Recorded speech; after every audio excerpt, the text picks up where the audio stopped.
Hello, everyone. Welcome back to CEO Table Talk. This is where we talk to CEO coaches who are going to give you real answers about the challenges that executives and their leadership teams are facing on a daily basis. My name is JT O'Donnell. I'm the founder and CEO of Work It Daily and the host of today's show. And as always, I am super lucky to have three CEO coaches here with me today, Kirsten, Mark, and Mike. Hello, team. Great to have you all here. Happy fall season. Same here. Thank you. We're talking about business sustainability and how the lack of planning will hurt long term. And before we get into it, I want to remind our audience, if you have questions for our CEO coaches today, please pop them into the chat. We will be answering them throughout today's show. So get your questions in early and often so we can make sure that we answer yours. Kirsten, I'm going to pick on you and talk about this first. Let's talk about the devastating impact, honestly, on long term when you aren't doing appropriate planning. Absolutely. One of my favorite quotes, if you don't know where you are going, any road will get you there. One guess, where is that from? That is the Cheshire Cat from Alice in Wonderland. And it fits perfectly with our topic today. And my question for leaders is, do you have a plan or do you have a strategy? Do you know the difference? Because you need both, but they are not the same. And so often we put these two things together. We say, hey, I'm doing strategic planning. We lure these leaders in, we get big boardrooms and donuts and coffee, and we do strategic planning. I've done it myself. But I want to be clear that a strategy is not a plan and a plan is not a strategy. And yet we need both of those, or like you said, JT, our company is going to have some disastrous future effects. Right? We control our plan. Our plan is going to be safe. It's going to be those tactics, those things that we do that have to do with our resources, our people, our costs. You want to build a building. You want to train. You want to hire, fire. You want to launch a new product. Those are plans. We don't control strategy. Strategy is out there as a theory. It's our hypothesis about how we're going to win at our chosen business. We can't show on the balance sheet how we're going to win, but we have to believe that we're going to say on that field over there, if we choose to play over there on that field, that sandbox, we will outperform our competitors.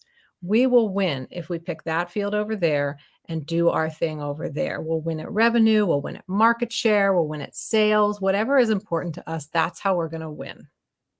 Conversely, on the plan side, which we have to have, those are our tactics, the sets of activities that we're going to do to deploy our resources in service to that strategy.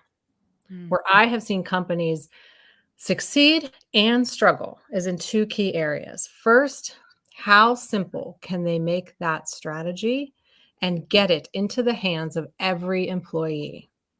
And second, how frequently do they revisit it so that they are testing that strategy against their theory of how they're winning? Those are the two key areas from my perspective. I love it. Amazing. It's so important, like you said, to have both. And thank you for defining them. I think it's a lot of times people don't understand and they interchange the two, even to your point. They're not clear enough on it. Mike, I'm going to bounce down to you. What are your thoughts on this? Well, first off, Kirsten, you have a way with words. You're able to take things and simplify them in such a way it's like, wow, I never thought of separating that. So thank you for sharing that. That's very interesting. I find that a lot of business owners think this is so complicated and they don't do it. And then when a crisis hits, they finally address it. And I was reminded of a quote Elon Musk just had recently where he said, don't go top speed into uncertainty. And he was talking about his plant expansion. And so to me, visually, I say if you have a situation where you have no visibility to where you're going versus complete visibility, if you can close that gap and take some of the risk out of the business, to me, there's no reason why you wouldn't want to have some sort of plan for your business. And I think the three things you just got to be thinking about really are what drives the cost in the business, what drives the growth in the business, and what drives overall performance. And I think, again, I've seen some of the questions and heard this from a lot of my members. They're looking for some magic hack or some form that's going to give them all the answers. And honestly, you probably have enough history in your company on the sales side, the operating side. I mean, I've used Google Sheets, Excel spreadsheets to try to manage this stuff. I mean, sometimes we overthink it. So again, just know really where your cost, the drivers of the cost growth and the performance of the company and start there. And I think you'll start to uncover that you probably have a lot of good places already embedded in your business to get started in this, and don't overthink it. I love that. Don't overthink it, but get started, right? So many people, I was listening to a podcast where they said one of the biggest mistakes CEOs make is that they ignore the problems. They don't get at them, right? They don't want to see it, they don't ignore it. Such a great point to get in there. Mark, what do you have to add to this? Well, thanks, JT. I appreciate being with you and Kirsten and Mike. And Kirsten, I love your sandbox concept, especially when you say we have to play in this sandbox and not all the other ones, because there are an infinite number of sandbox. And Mike, your comment about you can do this on Google Sheets or Excel is exactly right. You don't want to overcomplicate it. The world is moving so fast. Business opportunities, they're near infinite, and you can possibly survive without planning, but you'll most likely never become sustainable. And there's nothing wrong with a tentative business. I know many CEOs who have nice businesses that provide them a decent living and pride of ownership. But if you want to go beyond and create an ever-growing, sustainable business, planning is mandatory. And in the beginning, as Mike said, that planning can just be in your mind or on a spreadsheet. But as a number of employees grow, getting your thoughts, your plans down on paper, it just has to happen. Owners are bombarded on a daily basis with new opportunities, new sandboxes. Without plans, decisions can be haphazard, and haphazard decision making is not sustainable. As you grow, your employees will be faced with issues that need to be resolved in real time. An upset customer, quality control problem, or on the exciting side, a prospective sale. And written plans that they're intimately familiar with allows them to make the decision and know that the decision is aligned with the company goals, the company plans, and that's what creates a sustainable business. I love that you're talking about the need for a sustainable business. It's easy to argue, Mark, that like you said, the rate of change is so fast. Why have a plan? It's just going to be null and void, next month when something else hits me. But let's talk about in that vein. Michael's asking a question to all of you. What unforeseen challenges arise, and how can you be confident in your company's ability to navigate them if with your strategic plan as the guide, right? Like, how do you work through that? Okay, great. You have a plan, but things are changing every month. So could each of you talk through, when you're coaching CEOs on this, how do you help them address that and adjust accordingly, or what are your suggestions? So Mark, I'll throw it right back on you. Well, I like to sort of take at it from a different point of view. It's the infinite sandbox problem. Now that we've named it, instead of saying, how can you be confident, you're doomed for failure without having a strategic plan as a guide, without having some set of bumpers that keep you focused. You're never going to grow beyond the nice little business. And I don't mean to demean a nice little business, but that you can't get there without a strategic plan as a bumper to prevent you from going after every shiny object you see. I love that. It's almost like you need the constraint, is what I'm hearing you say. Yeah. You need the constraint. Kirsten, what do you think? One of the best pieces of advice I have just adopted, I don't remember where I heard it or read it, was a strategy is, what am I going to say no to? Yeah. Right? Just what Mark said with those bumpers, right? So when unforeseen challenges are coming, we should assume challenges are coming. And part of our planning, which is different than strategy, is, okay, how could this fail? How could this fail? How could this fail? What are our points of most risk when we create a plan? So I think strategy is how we're going to win. Planning is how we're going to, deploy our assets and our resources. And in that planning process, one of the things that I see companies missing is this contingency planning, or this key part of, where are we at risk? How could this go wrong? right? Having somebody come in and sort of destroy the plan after we've created it. In the military, it's called red teaming. We have somebody come in that's familiar with what we're trying to do, but from the enemy's perspective, they're going to come in and say, okay, well, here's a fail point, here's a fail point, here's a fail point, here's a fail point. So it makes your plan stronger because somebody's come in and picked it apart versus being surrounded by a bunch of people that's like, yeah, that sounds good, that sounds good, that sounds good, right? That's not going to be a very strong plan. So we want to minimize those unforeseen challenges by actually making a stronger plan by trying to destroy it from the beginning. Oh, I love that.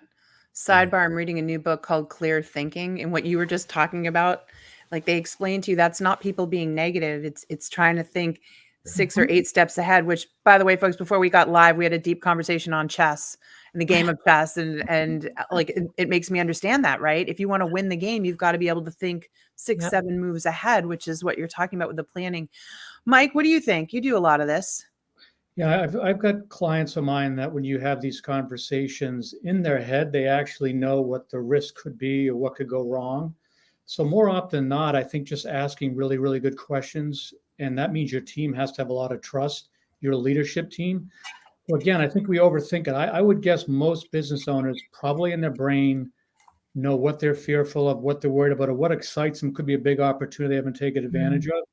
They just don't say it out loud or talk about it. So when they run into these unforeseen, I would say my experience is 90% of the time they knew it might be coming and it could happen. So the bigger question is, let's spend some time up front and start thinking about and do scenario planning and say, what if the business dropped 20%, or what if this went? Look at the auto industry right now. They're having a shift to electric, and I got to tell you, I would be surprised if GM can actually make it happen because it's such a gas-driven company. But I just think you got to get out of your head all these things you're thinking about and just asking questions like, okay, who is changing the landscape that could impact our business? What are we going to do about that? What are we all worried about? Who are the big movers in our industry? What could disrupt us? How do we want to drive higher consumption or repeat business? Just start asking these questions. Again, 90% of your team and yourself probably know what those risks and opportunities are, and just start working through them together. And I would say most of the time when something happens, you're then better prepared to handle it. Again, I think I've just been in so many industries in different sized businesses, and it's always the same thing. It's overthinking, so much strategy around the document and how does it all look. And it's like, I've got a 20-year sales history. I had a client of mine said, well, actually, Mike, I've got 20 years of history. It's not that sophisticated. So, well, you got 20 years. Let's take a look at all the segments of business you're in, the margins you make in those business. What's changed? Oh, really? Okay. So I just think sometimes the data's there, the information's there, and the understanding is there, but we sometimes think it's so complicated we don't want to touch it. That's been a lot of the experience I've had. Oh, I love it. All right, we've got a fabulous follow-up question, team, from a LinkedIn user today. What are good ways to assess the quality and effectiveness of the strategy? If there are flaws, when is a good time to carefully relook at such strategy? Kirsten, you were the one talking about strategy and plans. So let's kick off with you. Yeah, every day. Right? The best time was to plant a tree was 10 years ago. The second best time is today, right? So why are we waiting? It is not something to put up on a shelf and dust off every once in a while. If we know how we're going to win at a game, how often are you checking the score of a game that you're interested in? All the time. It's on the board all the time. So the metrics that are important to you as a business should be visible to you at whatever frequency they're available, and you're watching those all the time. And those are your leading, and if you have lagging indicators of the effectiveness of your strategy. And so when are they off? When do they start to go off? And how long are you willing to have them go off before you look at the strategy? I think it's an everyday or almost type of issue. If not, how long are you willing to wait? It's so funny you say that, because we hear so much about KPIs, and yet I've met, CEOs who say, yeah, no, I know the health of my business. I can tell what's going on. Like, I've got a gut about this, Okay. Sounds good. Mike, I'll bounce to you. What do you think? I think the other thing is to pressure test on a consistent basis when you're with your clients, your suppliers, and your employees. Just keep pressure testing. Talk to your clients. Say, here's where I'm headed. Here's what I see. Here's what's going on. What are you seeing? What are you feeling? What are you sensing?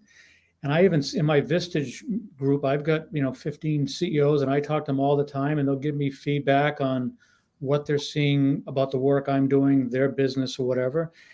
I just find a lot of people are afraid to ask those questions when in reality, it's the only way you're going to get the answers. And so I would be very much walking the office every day and saying, what am I doing to make sure, back to Kirsten's point, driving the profitability of my business? And what am I doing to make sure my people are aligned to do so and communicating?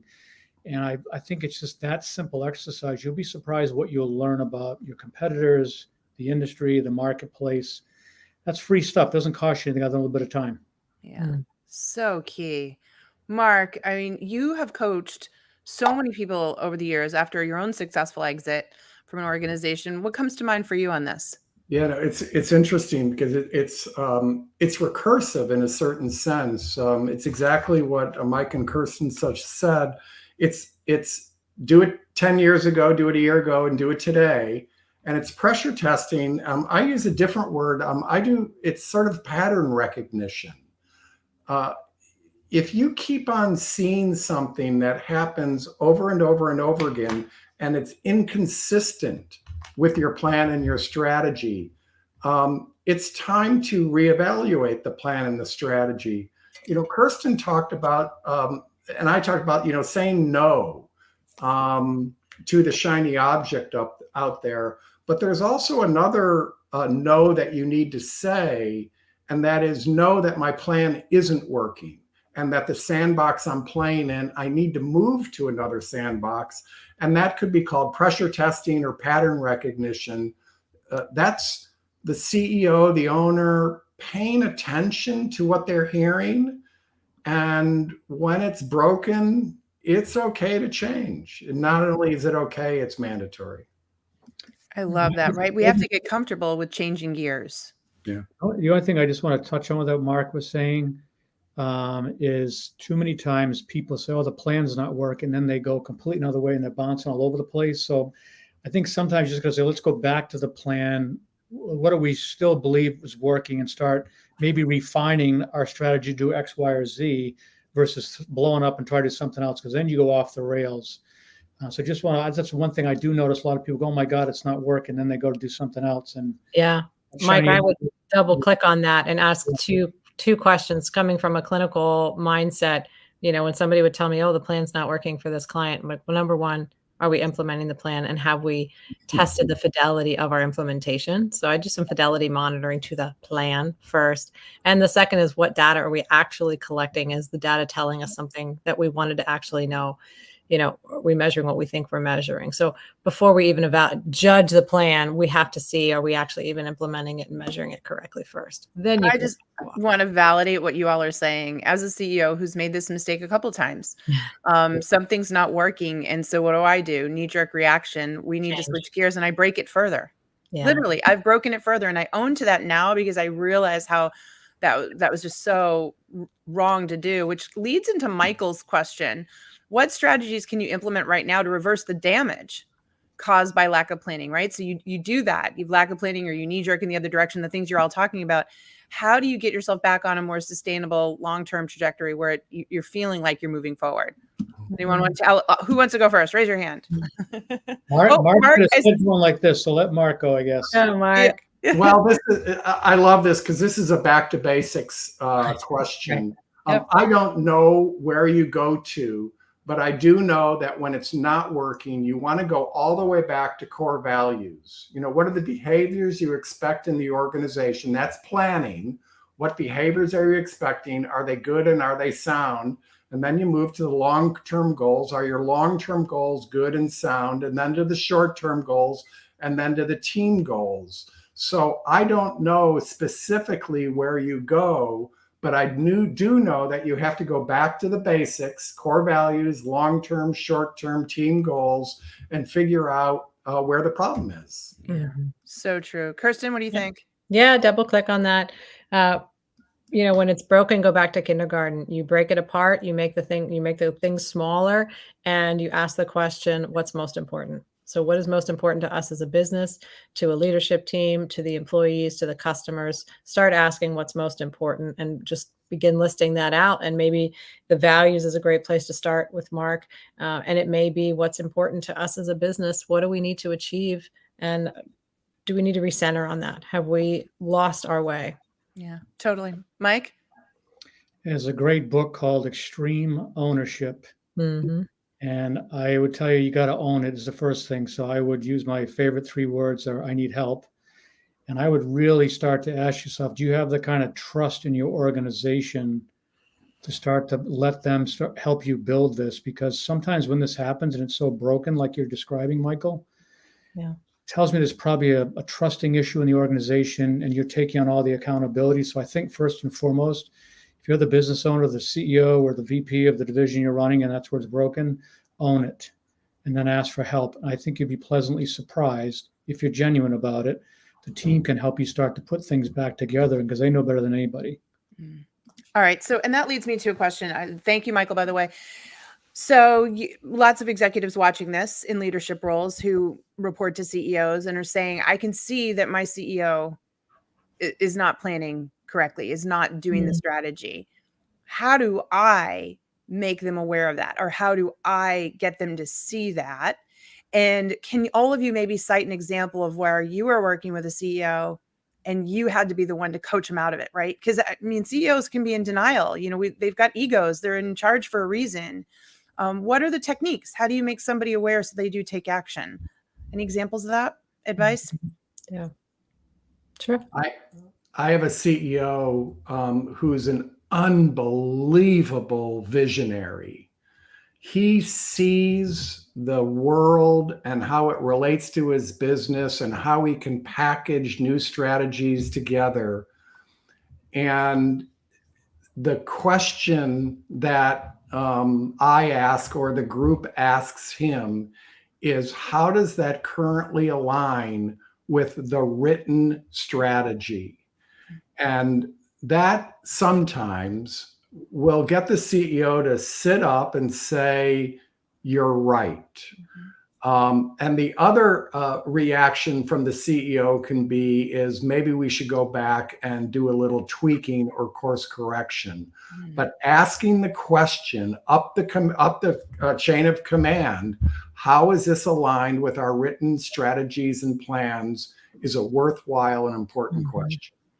I like that too, because it's an ask, don't tell. You're not telling the CEO that they're not doing something. You're asking them in a way to help them kind of realize that. It's a very, very savvy move. Kirsten, what do you think? Yeah. When an employee is stuck sort of in the middle and they're trying to decide, how do I get more information? And it could be about their assignments. Maybe they're overloaded, they're being given too many priorities, or they believe that there's a lack of planning in the organization. I think the question they can ask is, how does this fit in the priorities we already have? How does this affect the priorities we already have? Does this become more or less important than 1, 2, and 3? Right. So I think asking for assistance in evaluating the items fit into an existing system is a way to get more information from a leader or a leadership team. And that could be about assignments that somebody's been given, or plans that you're trying to make, new priorities, anything sort of in that vein. Yeah, totally makes sense. Mike, thoughts? I have 2 live examples, one working for I don't want to say tyrant, but certainly a very controlling CEO, and he was putting projections and expectations out that did not match the strategy or reality.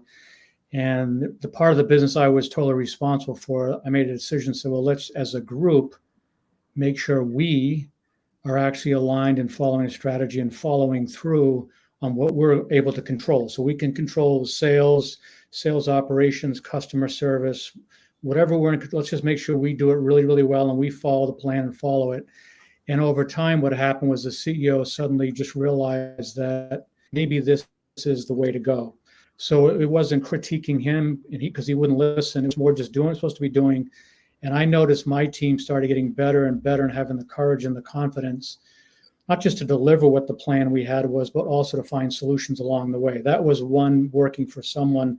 And that can be, if you're VP of sales that way, just control what you can underneath you. The other one was I had a very interesting CEO who didn't like conflict, and I didn't know that. And he and I had a blow up in a meeting one time because I thought I was following what he asked to do, and I led the strategy discussion. It was a complete disaster. I thought I was going to get fired when I left the meeting. And then he and I had a heart-to-heart conversation, and unbeknownst to me, he said, I really struggle with conflict. You're very good at articulating the challenges the team is having across all the divisions. And what we landed on, for sake of time here, is he said, I would appreciate if there's something bubbly up in the team, or if there's things that are going on that I need to address, can you and I chat about it before the staff meeting? You bring it up, like you surface it because you're a peer of the group, and let me take it from there because I'd be more comfortable. So in that case, it was like, that's weird. He's the CEO. But once he and I, and was a longer conversation, we had to get to know each other better, really understand each other and have that trust. That was enormously helpful for both him and for me and for the rest of the leadership team, doing it that way. So it depends on who the leader is. But first and foremost, if you got a small piece of the business, do as great a job as you humanly can and just hang in there with that. And over time, the person leading has a very good chance they might build respect for what you're doing. And in the other case, it could be ways to work with your own teams to get the CEO to help you navigate whatever you're dealing with. Love it. I want to take a moment here to talk about the fact all three of you are very successful Vistage Chairs, which means you are CEO coaches. You have a group of CEOs that you not only coach individually in sessions each month, but then they all come together. And I'd really like to go around and have each of you talk about what are the benefits when you think about planning and strategy as a CEO to come together and be part of a CEO group like that? How do you think that helps a CEO in terms of their planning and strategy? Kirsten, can I start with you? Oh, I think you're on mute, my friend. Thanks. Puppies in the background. I said, dog barks, yeah. Yeah, sorry about that. What I have seen when CEOs sit in the room together regarding strategy and planning is eye-opening. So I picture all of these ladies and gentlemen are climbing a mountain that is in front of them, and they're all at different places and they're all taking a different route. And what they get to do is sort of communicate with each other about the pitfalls that are ahead, or this route goes this way, or, what dangers and, monsters are lurking around different corners. And that information you don't share in an industry group, or lots of these members are in industry groups, right? And those are very valuable for lots of things. But if you're going to launch a new product, you're not going to go to an industry group and get feedback, and you're not going to share about this cool new thing you're going to launch, right? But you would go to a Vistage group with non-competing businesses, and you would share that there and get really valuable feedback from basically people there to challenge you. They support you, but they're not there to give you a hug, right? They're there to kind of give you what I've called a love punch, right? They're going to tell you what they truly think. They're going to question your answers, and they're going to tell you what maybe you don't want to hear, but in the end, the product's going to be better. Your strategy is going to be better, and you're going to walk away feeling really empowered. Yeah, I love that. Mike, what do you think? My experience, having obviously sat in the seat of business now doing this, three things that come to mind. One is when you get in front of a group of peers who have all probably experienced what you have, they can validate that you're on the right track. You got it. You're going. You got it, which is a huge help to keep you going and feel good about it. Two, they can also look at it and find holes in your plans and strategies and your thinking, whether it's on a leadership challenge or a growth. So they can find the holes. You say, geez, I didn't think of that. Thanks for giving me that feedback, and then get that so you feel better about it. Or they can give you new ideas you haven't really thought about, which could incrementally amplify your growth or help you take some risk out you really weren't thinking about. Those are the three things that my experience is that they have found tremendous value out of that. I love it. And Mark, you are our longest standing Vistage Chair. You've been involved for a long time, so you've worked with a lot of CEOs. What else do you see coming out of that from that standpoint? Yeah, what I realized after, it probably took a year or two when I was a member, is that, oh my golly, all of us are running companies, yet we all have a different genius. Everybody in the world has a genius, from the CEO to the receptionist to the ditch digger. When you get a bunch of CEOs together, they all have this common purpose to build a business, and they all most likely have a different genius. And once you realize that, you let down your defenses because they look at it differently with a different perspective, and it's so valuable. I love that. I've heard that referred to as the zone of genius. And that makes so much sense.